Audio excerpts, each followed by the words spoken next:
Hi, this is Rubel from Tech Review. Today I am here to show you how to display full path in title bar of Explorer in Windows 11. To do this, open the File Explorer. On the top side, click on this three dots. From this drop-down menu, click on Options.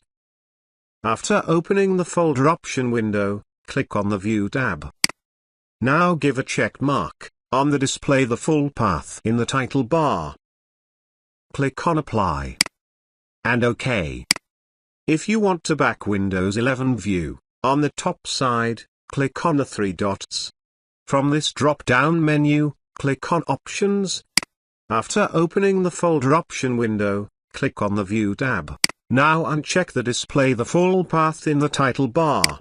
Click on Apply and OK. Thanks for watching this video. Hope you like this. Please do subscribe to my channel. Also give a like please. Take care.